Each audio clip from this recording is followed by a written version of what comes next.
भाजपा के बाद अब कांग्रेस भी चाह रही है कि उनकी भी नैया पार लगाने के लिए एक बाबा आए और वो बाबा आशीर्वाद दे और सत्ता की दहलीज तक उन्हें पहुंचा दे। जिस तरीके से 2014 का चुनाव हो या फिर 2019 का चुनाव, उस बाबा ने भाजपा की नैया पार लगा दिया। आप हरियाणा छोड़िए, हरियाणा से बाहर भी उस बाबा ने बीजेपी की नैया पार लगाई है। तो उसी फार्मूला के ऊपर अब कांग्रेस भी चाह रही है कि हरियाणा में हमारा भी कोई बाबा हो और उस बाबा के सहारे जो राजनीतिक, सामाजिक और जातिगत जो समीकरण है वो तैयार हो। तो ऐसे में क्या कांग्रेस की नैया वो बाबा पार लगा पाएंगे? ये सवाल इस वक्त हरियाणा की राजनीति में गूंज रहा है। और जब से हरियाणा के अंदर बाढ़ से उस बाबा के भक्तों ने कहीं मदद की है, उसके बाद उसका गुणगान गा रहे हैं। तो क्या कुछ उसका जातिगत समीकरण के साथ में जो सामाजिक और दूसरे जो समीकरण इस वक्त तैयार हो रहे हैं, क्या वो कांग्रेस के लिए फायदा करेंगे या फिर नुकसान करने वाले हैं? इसी पर आज की हमारी चर्चा रहेगी। चर्चा से पहले आप भी बता दीजिए कि जिस तरीके से बीजेपी के लिए एक बाबा सत्ता की दहलीज तक पहुंचा देता है, तो क्या कांग्रेस के लिए भी बाबा का चुनना, जो बाबा को इस वक्त चुन रही है, क्या वो सत्ता की दहलीज तक पहुंचा पाएंगे? कमेंट में आपकी राय जरूर दीजिएगा। चैनल को फॉलो, शेयर और सब्सक्राइब भी कर लीजिएगा।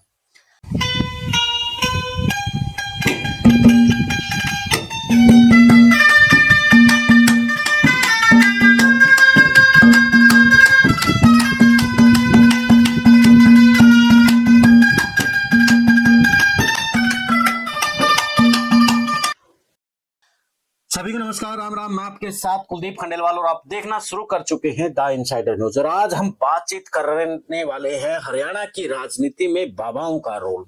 2014 के चुनाव में जब बीजेपी का डामाडोल स्थिति थी, उस वक्त एक ऊपर से कॉल आती है, यानी कि बाबा के आश्रम से कॉल आती है कि अब की बार बीजेपी की नैया पार लगानी है।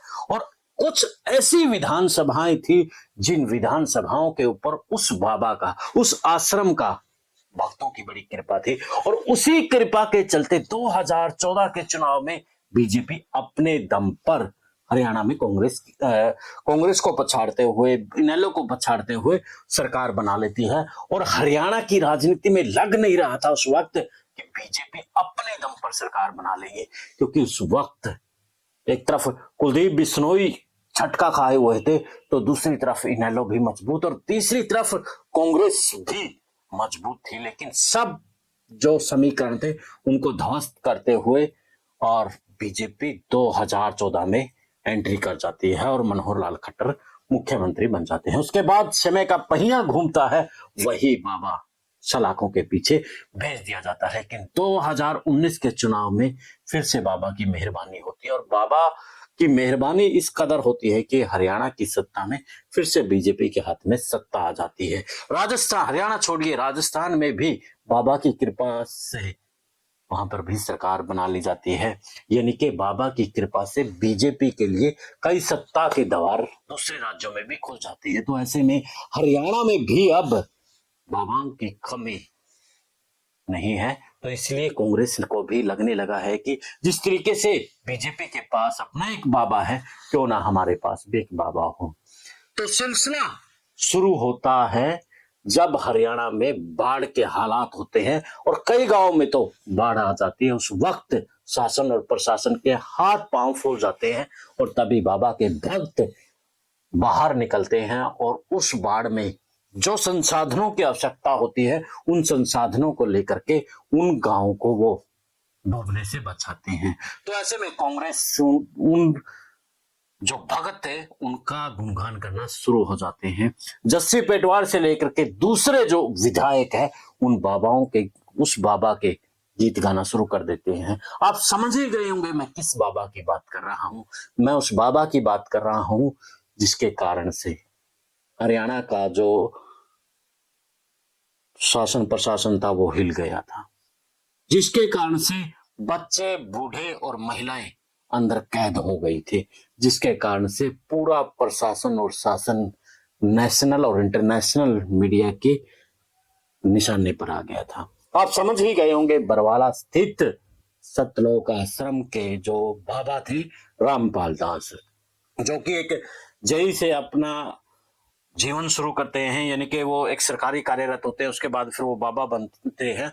और बाबा बनने के बाद जिस कबीर ने मूर्ति पूजा के साथ में दूसरे पाखंडों का विरोध किया, उसी को वो आगे लेकर के आते हैं और हरियाणा में एक मजबूत बाबा बन जाते हैं। तो अब उसी बाबा के सहारे कांग्रेस अपनी नैया पार लगाना चाहती है। और इसके पीछे जो राजनीतिक गणित के साथ में जो जातिगत गणित है, सबसे पहले तो वो समझने वाला है। बाबा की जाति के साथ में बाबा जिस कंसेप्ट को उठाए हुए हैं, यानी कि वो कबीर को लिए हुए हैं, और कबीर को लेकर के जो डीएससी समाज है वहां पर कांग्रेस साधना चाहती है। यानी कि आप समझिए कांग्रेस के गणित को, किस तरीके से जो लोगों की भावना है उस भावनाओं के साथ में, यानी कि सभी पार्टियां करती है, लेकिन अब कांग्रेस को लेकर के इसलिए है क्योंकि कांग्रेस अब इस पैंतरे को अपना रही है, अपनाने की कोशिश कर रही है। और ये मैं नहीं बल्कि राजनीतिक विश्लेषक और हरियाणा की राजनीति में इस वक्त चर्चा है। और चर्चा तब चली है जब बाबा के गुणगान गाते विधायक से लेकर के कार्यकर्ता नजर आ रहे हैं। तो उसके साथ में आज मैं एक खबर भी देख रहा था जिसमें लिखा था कि उस बाबा के साथ में कुछ खापे भी आ गई हैं। तो उसके बाद कहीं ना कहीं लग रहा है कि ये एक बड़ी प्लानिंग इस वक्त कांग्रेस करती नजर आ रही है कि जो डीएससी समाज बीजेपी के पाले में जा चुका है, उस डीएससी समाज को संत रामपाल के मार्फत कांग्रेस अपनी तरफ लाने की कोशिश कर रही है। और ये वो डीएससी समाज है जिसकी वजह से 2024 के चुनाव में कांग्रेस पीछे रह गई और सत्ता की दहलीज पर बीजेपी चली गई। तो उसी राजनीतिक गणित को, उसी जातिगत गणित को बिगाड़ने के लिए कांग्रेस अब बाबा का आशीर्वाद लेना चाहती है, यानी कि अपनी नैया पार लगाना चाहती है। तो ऐसे में देखने वाली बात यही रहेगी कि क्या बाबा के आशीर्वाद से कांग्रेस अपनी नैया पार लगा पाएगी या फिर नहीं। तो देखने वाली बात यही रहेगी कि ये बाबा कांग्रेस के लिए कितना फायदेमंद रहने वाला है। लेकिन अतीत के झरोखे, अतीत में भी अगर हम जाएं, जब भूपेंद्र सिंह हुड्डा मुख्यमंत्री थे तब क्रोंथा आश्रम में एक बड़ा कांड होता है। और जो भूपेंद्र सिंह हुड्डा सीएम थे वो आर्य समाज की विचारधारा से थे, और जो संत रामपाल अपने आप को संत कहता है वो आर्य समाज का घोर विरोधी था। आर्य समाज बाबा जो स्वामी दयानंद है उसको लेकर के, उसके सत्याग्रह प्रकाश को लेकर के जिस तरीके से तोड़ मरोड़ करके उसकी विचारधारा को पेश करता था, वो आर्य समाजियों को अखर रही थी। तो ऐसे में बड़ा कांड उस वक्त रोहतक के क्रोंथा में हुआ था, और उसके बाद दूसरा कांड बरवाला में हुआ। इनके दो कांडों के पीछे का बाबा का आशीर्वाद कांग्रेस लेने के लिए बड़ी व्याकुल नजर आ रही है। तो अब क्या उनके लिए ये आशीर्वाद नैया पार लगाने वाले होगा, नहीं होगा, समय बताएगा। फिलहाल आप भी कमेंट करके बता सकते हैं कि क्या बाबा के सहारे कांग्रेस अपनी नैया पार लगा देगी। चैनल को फॉलो, शेयर और सब्सक्राइब करने के साथ कमेंट करना मत भूलिएगा साथियों। दे इजाजत, फिर मिलते हैं एक नए मुद्दे के नए विश्लेषण के साथ। जय हिंद, जय भारत, जय हरियाणा।